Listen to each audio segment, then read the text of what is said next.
Auzubillahiminash-shaytanir-rajeem. Bismillahir-rahmanir-rahim. Assalamu alaikum, dear viewers. I am your host Faiza Naqvi, with a prayer that may Allah bless you all with all the worldly goodness and keep you protected from all the worldly evils. Today we are going to discuss the topic of messages which we get from the Arba'in. As we see, the Arba'in is the powerful message from Karbala, and it is the 40th day that is marked and we celebrate it in Karbala and everywhere around the globe. So it is the sign of love, compassion, care, and self-sacrifice, you can say, and a lot more. So we will talk about it further in detail. And as the program format is, first we will have a book review, and then we will move on to our this topic. We have a very special guest with us, Brother Sayyid Mohsin Abbas from London. He is journalist, writer, analyst, producer, and doing a lot more activities in media, and mashallah is a wonderful speaker and anchor as well. We move on to our guest and welcome him. Assalamu alaikum, Muslim bhai. Thank you so much for your time. And I'm really honored to have you on the show. And first of all, I would like to ask you which book you have chosen, and why did you choose that book, and how it is beneficial for the viewers to read it.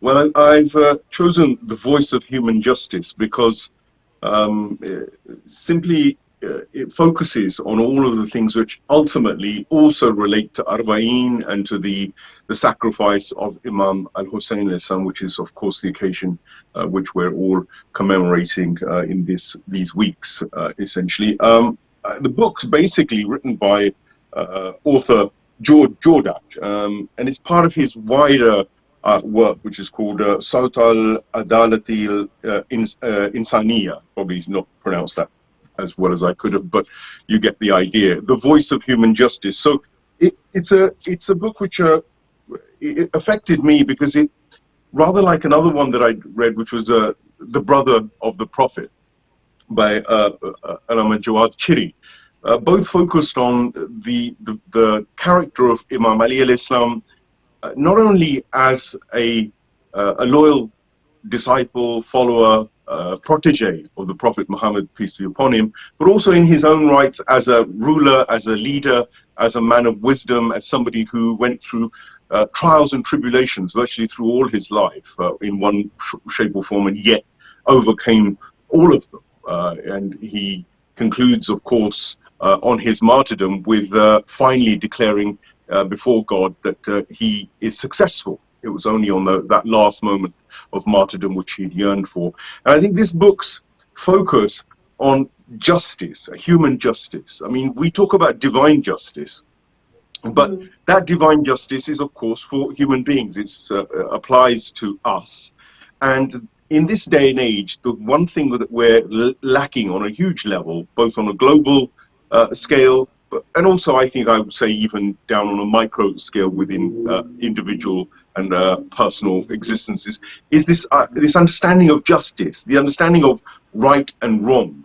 All too often people assume that these are easy concepts, knowing what is right and what is wrong. But when you go onto social media, you go talk to people in your own circles, you observe the way our society operates, and you quickly realize that actually it's not that simple at all, because right and wrong is a matter of understanding what morality is and what virtue ethics is. And that in itself becomes a huge discussion point, of course.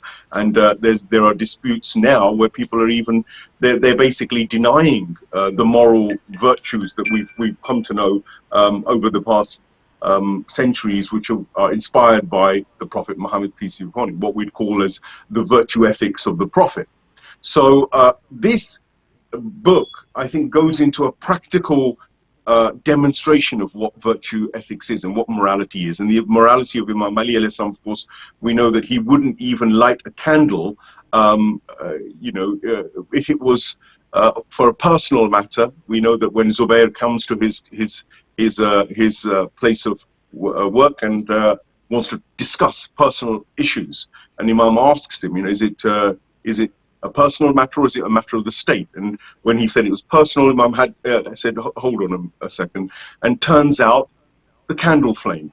and then lights another candle flame, because quite clearly, as he explains, that candle is on government expense, and the one he was now lighting and using was on his own personal expense. I mean, this level of concern for, for justice and for being balanced, who reaches these scales of justice? It's a very rare individual, and Imam Ali alayhi salam is that rare individual. And as George quite clearly points out, that his personality is really unfathomable.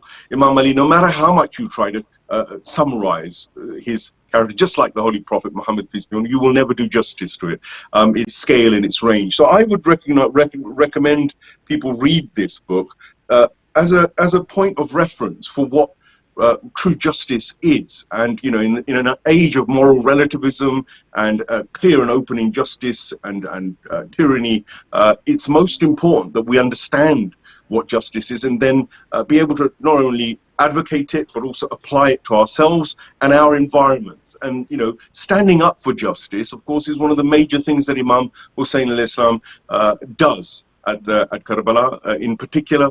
And I think the link between this notion of justice, and I think it's also interesting that the Ahl Tashayyu are the only school within even Islam that actually make justice as one of their central pillars. And the focus on justice is quite clearly because the Holy Ahlul Bayt realized this is the cornerstone of being able to operate in any way, shape or form in a civilized society. So do you think, Mohsin Bhai, that we in our personal lives, even as a follower of Ahlul Bayt, try to bring that justice in our lives personally, and we do understand that justice very well, as you mentioned in your discussion, that maybe we don't even bother to care about it in general life. So how do you see that? Isn't it that hypocrisy, and we should come out of it? Well, I think Especially. that if the first thing is to be able to do justice upon yourself by being honest with yourself, and I think that's a fundamental weakness that human beings have, that because of the same sin that the shaitan or Iblis committed, the sin of kibriya and arrogance and pride, unfortunately, I think a lot of us, if not most of us, at some point or other, 100%, where we are guilty of kibriya, we are guilty of egocentric views of the world. We're guilty of ignorance sometimes, and those things that you do in ignorance, okay, you can allow for that, but quite often we do things willfully. I mean, when given a choice between doing something which is beneficial to us or beneficial to somebody else, quite often we'll choose our own benefits. And this has been made worse, I think, by the hyper-materialist ideology. We shouldn't really underestimate the scale of attack on this generation, or our generation even, of modern day communication mechanisms, which basically they almost glorify amorality or immorality. I mean, to give you an example, I mean, let's just take Hollywood as a cultural model, and then we look at the kind of heroes that we see generally that are put forward in most movies that you'll see within Western secular neoliberal culture. You'll see heroes who are invariably flawed individuals, and you're meant to have a human connection with them because they're flawed and they reflect us and our flaws, and that makes an interesting character.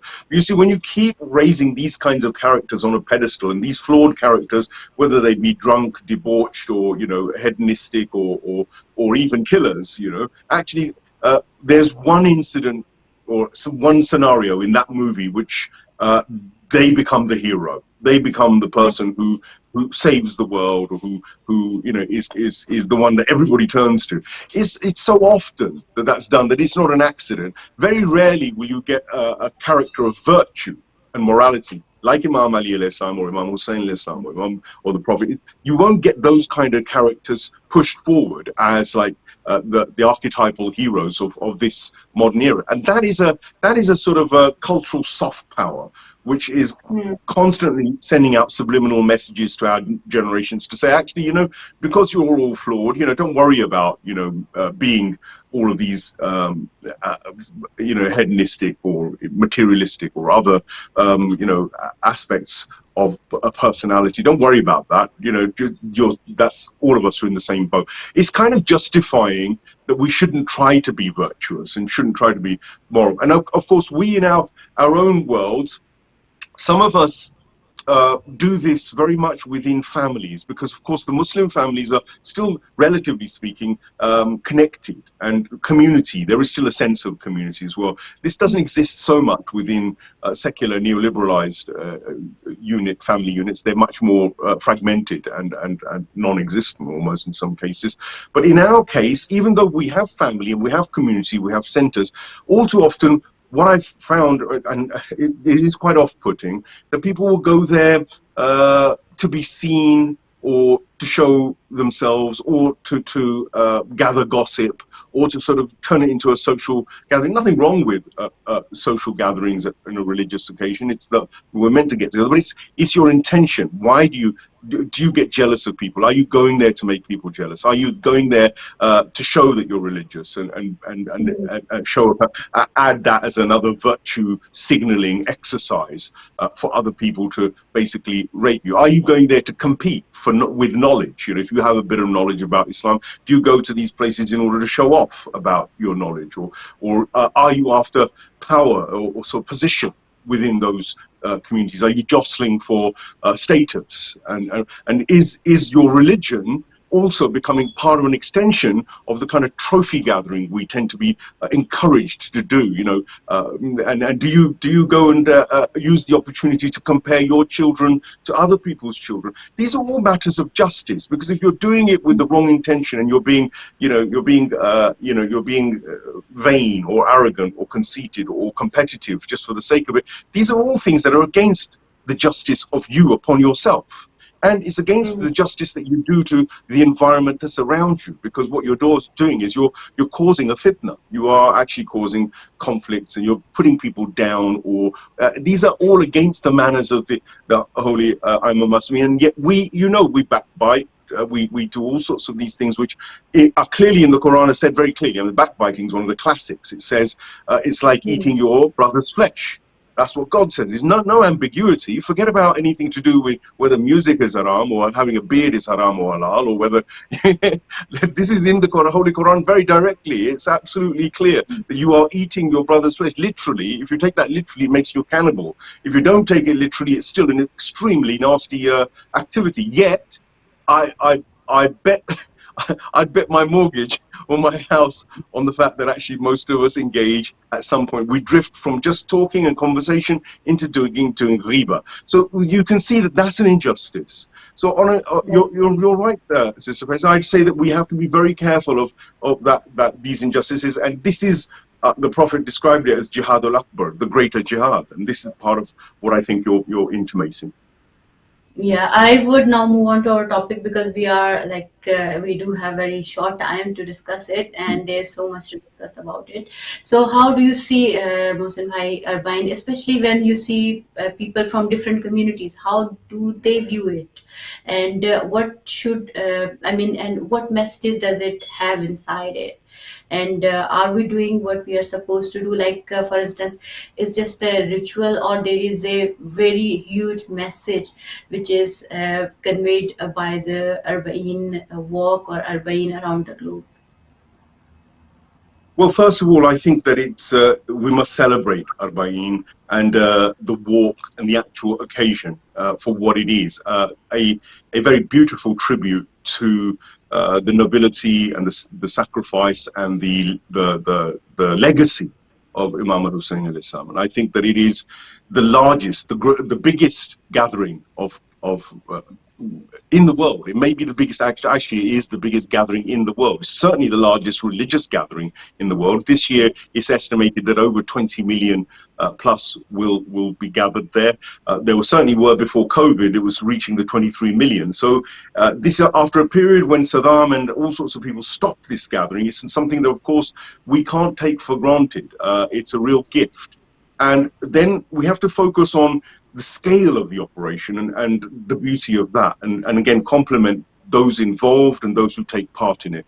Not only those who come from many, many miles to come and pay their respects and do the whole Arba'een commemoration activity, but also those who help along the way. Of course, everybody knows that the mawqibs and all the service, the selfless service which is offered to all the pilgrims when they arrive there is also not to be underestimated. Literally, millions and millions of people have to pay for nothing. They get their shoes shined, get their food given. They can even have accommodation along the route. I think this is an extraordinary, phenomena. There's nowhere else in the world that I can think of that actually carries out this sort of thing. And it's all inspired by love of Imam Hussein. Doesn't matter who it is. There are often people there in Iraq that I've heard of and know of who have been saving up all year. They're poor. They're on £2 a week salaries, or £2 or £3 a day or something at the most. And these people gather up their savings in order to take part in this service to the pilgrims. So this is all about love. So I think the first thing that we have to say about Arba'een is that it is an extraordinary outpouring of love, first of all. And I think it's really showing us as Muslims, us as Shia Muslims, in the most positive light that we could possibly show ourselves, because it emphasizes all the things that the Holy Ahlul Bayt and our religion of Islam teaches us: mercy, compassion, all those things you mentioned earlier on as well, generosity, hospitality, kindness, giving, all the things that we should do on a regular basis, day to day. We actually seem to be encapsulating in that moment. And then there's this phenomenal ability to be organizing such a huge event. I mean, events of 1,000 or so people are hard enough to control, and yet here you have like 20 million people plus, bigger than, dwarfing the Hajj pilgrimage, and with resources which are not exactly huge, and in a country which is war-torn and threatened by Al-Qaeda and threatened by Anglo-Zionist imperialism, threatened by all sorts of dangerous forces, yet still the security services, the people who are there organizing it, the shrine management, they managed to year on year pull off an amazing set of logistics to make it a safe and a very fulfilling, spiritually fulfilling, and fulfilling in a worldly sense as well, of a visit. The danger, and I'll leave it on this, may perhaps pick it up from there later, is that we don't turn these kinds of occasions into tourism, spiritual tourism. I get worried sometimes that there's an element of that creeps in, and there's a commercial element, and it's fine, one gets it. But we must not do what they've done in Mecca, for instance, and start building high-rise buildings as testimonies to human arrogance and dwarf the actual occasion. I mean, if you look at the Kaaba now, I mean, seriously, if you go to the Kaaba, do you really honestly feel there's a kind of a spiritual environment, given that all of the old buildings have been wiped out, all the connections to our legacy and the heritage of the Ahlul Bayt, the heritage of the Holy Prophet has been pretty much decimated? I just hope that we we don't do the same things in our holy sacred sites of the Ahlul Bayt. Thank you so much, Mohsin Bhai. I'll get back to you. I'll welcome Brother Masood Shahjare from London as well. He is chairman of IHRC, Islamic Human Rights Commission. Thank you so much, Aga, for coming in, joining us on the show on such a short notice, and thank you so much for that. And I would move on to the topic, Aga, and would like to ask, how do you see the Arba'een event, and what kind of messages do you think it is sharing with the world? And how do you perceive that?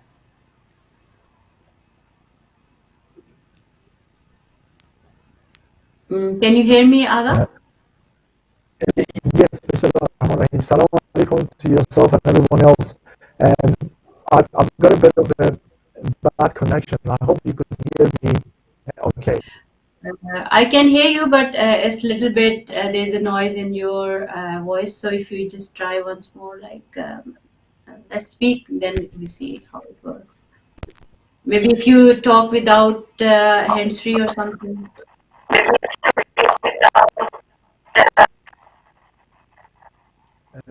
Yes, sorry. I can give distraction with the noise. And And I think that if you can reconnect it, maybe it would get better or something. Maybe because it is like connection is not clear or yeah.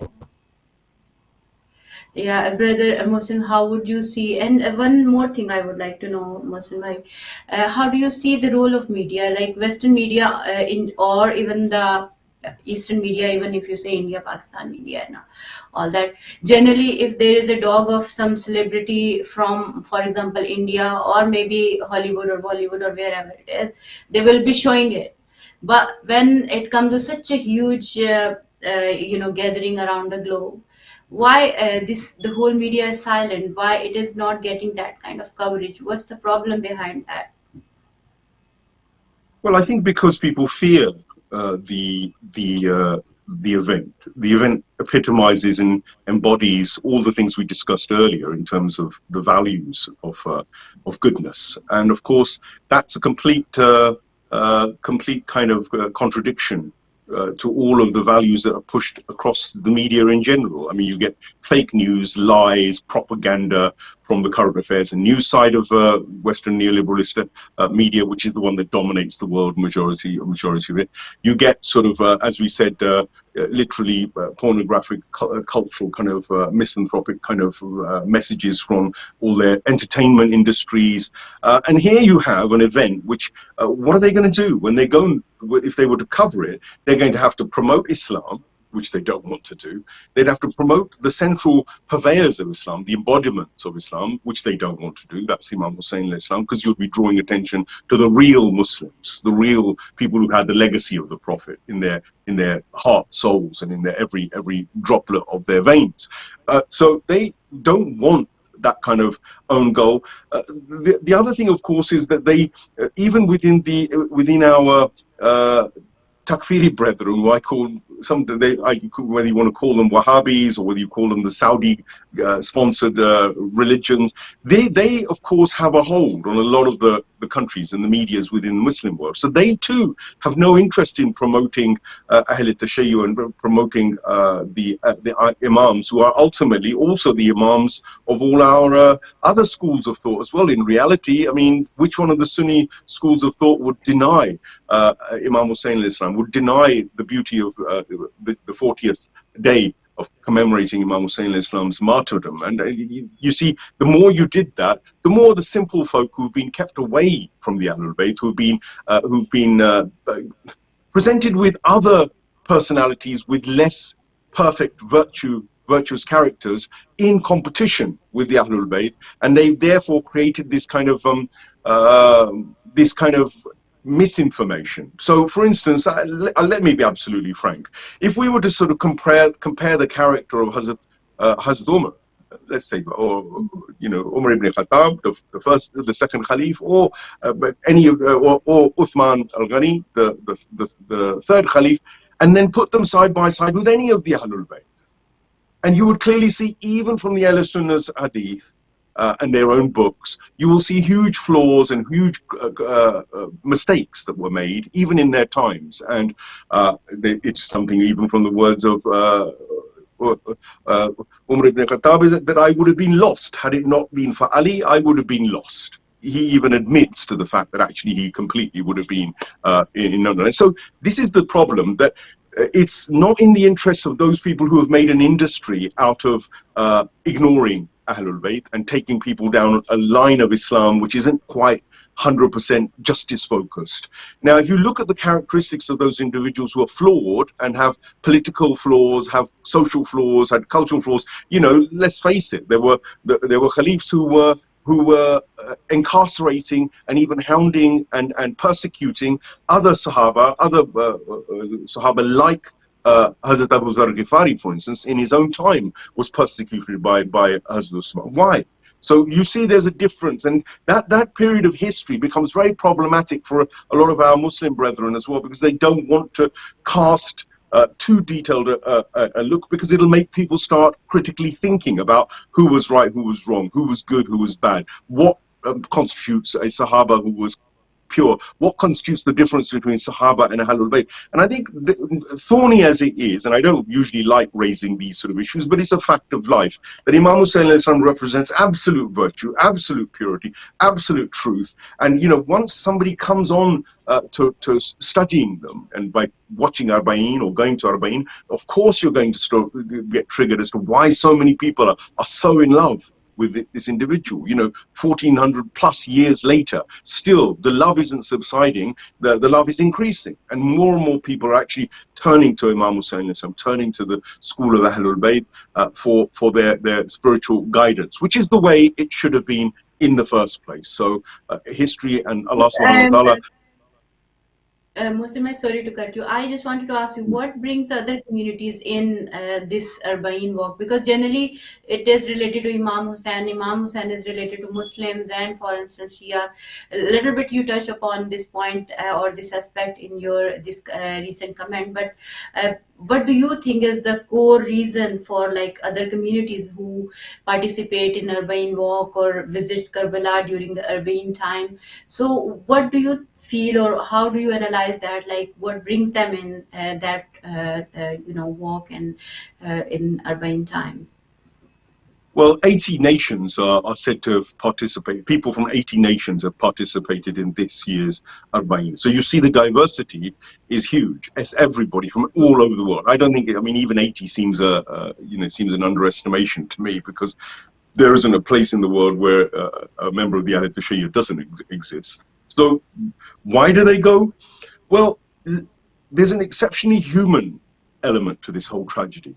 People don't look at facts necessarily most of the time. People aren't moved by facts. So how many people died doesn't really, I think, register so much on people's mind. Why Karbala happened, the politics of it, the sociological factors, the political situation. I don't think that affects most people. What affects people is the human tragedy. And what affects people is the emotional link.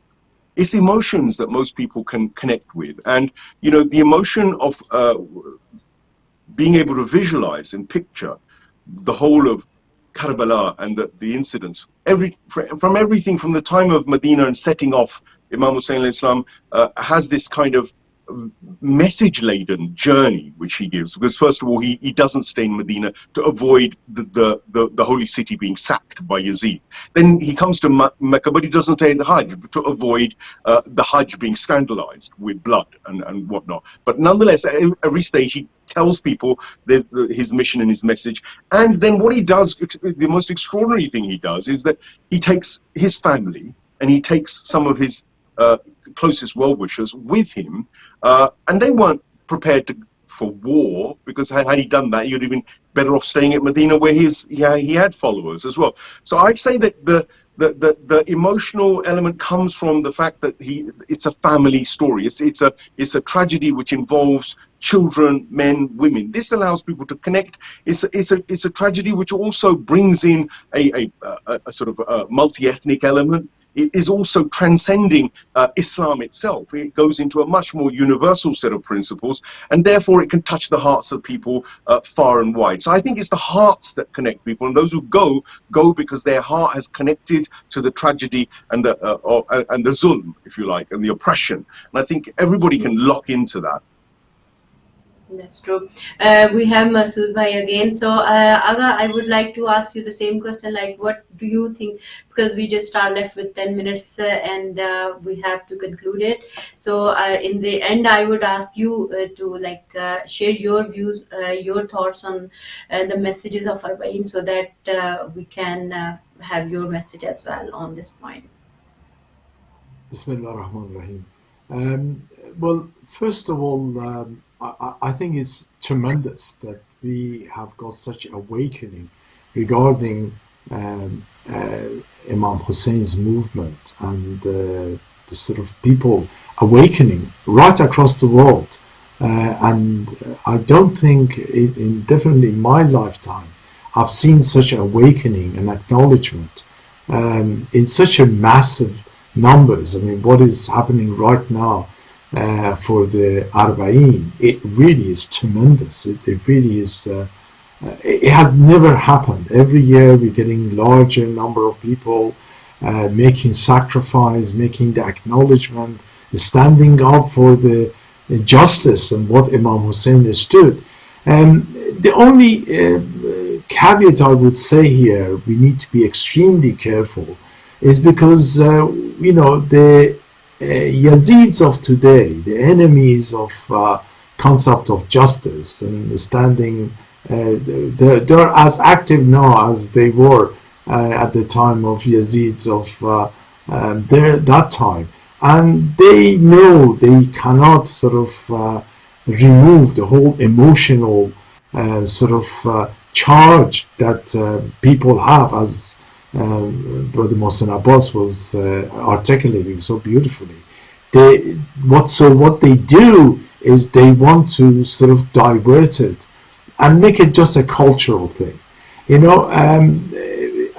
really is very important. If Imam Hussein alayhi salam at his time, instead of concentrating on Yazid of his time, if he concentrated on Pharaoh, for example, and talked about what a great Zalim Pharaoh was, Yazid wouldn't have minded. As a matter of fact, I think Yazid would have built a huge mosque and give some sort of funding and probably few awards and to Imam Hussein to get on with it. But that wasn't what Imam Hussein challenged. Imam Hussein challenged the Yazid of his time. And for us to just talk about the historical Yazid now and not concentrate on the Yazid of our time, it really is unacceptable. Because if we do that, the Yazid of our time will provide us accommodation, will provide us free tickets, will provide us institutions to actually talk about the Yazid of yesterday, but not to concentrate on Yazid of today. And when Imam Hussein alayhi salam said, people like me will not give bay'ah to people like you, he didn't say, I will not give bay'ah to you. What he meant was, my followers will not give bay'ah to your followers. This is really very important. Let us make sure that it's not just we don't forget the Yazid and the sort of struggle and uprising and the resistance against the Taghut of Yazid's time, but we take the lessons from that to challenge the Taghut and Yazid of our time. So, Agal, share some. What do you think we should be able to why we shouldn't be able to bring that civilization, culture, and love we see during the time of walk in Karbala? Like we should bring it in our life, in common life, in everyday life, like we are living now. So even people go for ziyarah, they see people around them, they share their money, their food. They, if they don't have money and food or anything, they even hold their bags just to pay tribute to Imam Hussein alayhi salam Zahir. Like this, it's share so much respect to the people without any color, religion, creed. They don't see it, but they do share that love and that respect to the Zahir of Imam Hussein. So don't you think that these kind of values we should bring in our today's society? And that's the message of civilization, love and care, which has been shared by Imam Hussein on the day of Ashura. So how do you see that, and how we can bring that in our everyday life? No, it's absolutely tremendous, the dedication of people and the way that the Zairins are being looked at, through the love of Imam Hussein and love of justice.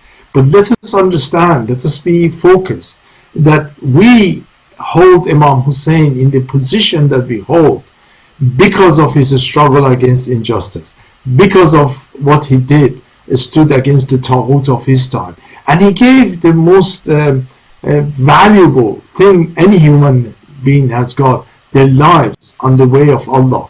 Now, we need to focus that, what do we have to do now? I mean, look, right now there are people from Nigeria in the position. There are people from Yemen there. There are people from all around the world who are the oppressed people of today. And they're making the maximum sacrifice, giving their lives.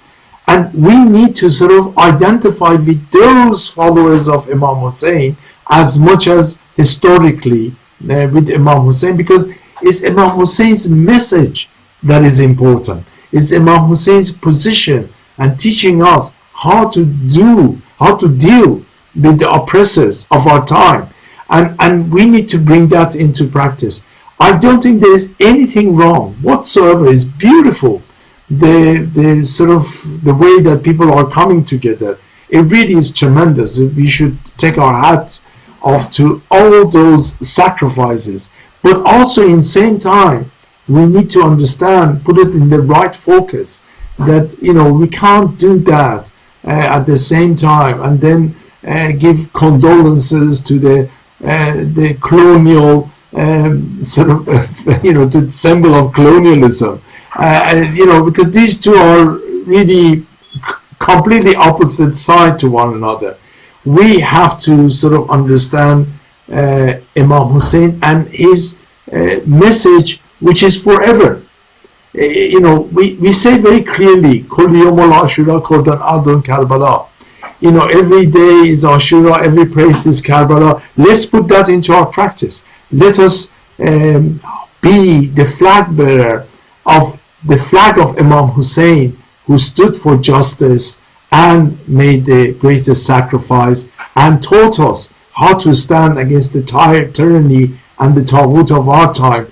And let us learn that lesson in a practical way to be able to implement it now, today, because now people are thirsty for justice. Now people need justice and the concept of Imam more than any other time. Let us be the real flag bearer of Imam Hussein alayhi salam. Thank you so much, Brother Masood, and thank you so much, Muslim Bhai. Time is just passed so quickly because we have Azan coming up, so that's why we have to finish early. But I'm extremely very thankful for your time and the way you participated at such a short notice. I'm really honored to have you both on the show. And to the viewers, I would just say, the way Arbaeen is a sign of power from Karbala, and it that how diverse societies are coming up under one umbrella of Imam Hussein alayhi salam, under the flag of Imam Hussein alayhi salam, and the flag of love, justice, humanity, compassion. So we should keep an eye on that and bring that into our lives as a solid principle, and a real principle is sign of justice, love, care, and compassion. I'll take a leave on this point, and we will see you inshallah next week. Have a wonderful time and keep us in dua. Allah Hafiz.